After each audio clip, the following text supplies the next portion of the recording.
Pemirsa, 4 unit rumah di kawasan padat penduduk di Desa Simpang 4, Kecamatan Banda Sakti, Kota Lok Sumawe ludes terbakar sekitar pukul 20.30 waktu Indonesia Barat Sabtu malam. Kebakaran tersebut diduga akibat korsleting listrik, sementara pemilik rumah sedang berada di luar kota. Kebakaran melanda 4 unit rumah semi permanen di kawasan padat penduduk di Kota Lok Sumawe.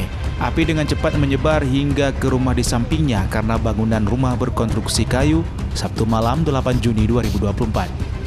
Akibatnya 2 rumah ludes terbakar, sementara 2 rumah lainnya yang berdampingan mengalami kebakaran ringan dari lalapan si jago merah. Api kemudian berhasil dipadamkan setelah 7 unit mobil pemadam kebakaran diturunkan ke lokasi kejadian.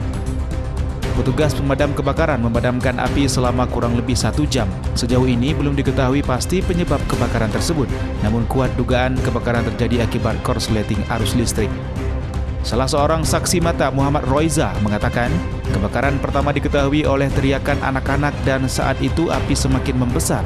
Sementara mobil pemadam kebakaran tidak lama kemudian langsung tiba di lokasi. Kejadiannya pokoknya tadi ada anak kecil bilang ada kebakaran. Setelah kebakaran berselang 15 menit baru datang mobil pemadam. Warga-warga sini berteriak kebakaran, lalu mengumpul semua. Sementara itu, Samsul Bahri, Ketua Tagana Lok Sumawe, mengatakan kebakaran tersebut diduga akibat arus pendek listrik dan pemilik rumah sedang berada di luar kota. Dan terjadi kebakaran di Simpang 4. Jadi jumlah yang terbakar, rumah yang hangus 2 orang, 2 buah rumah, 2 rumah timbal.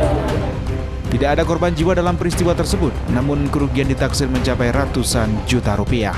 Dari Lok Sumawe, Armia Jamil, iNews melaporkan.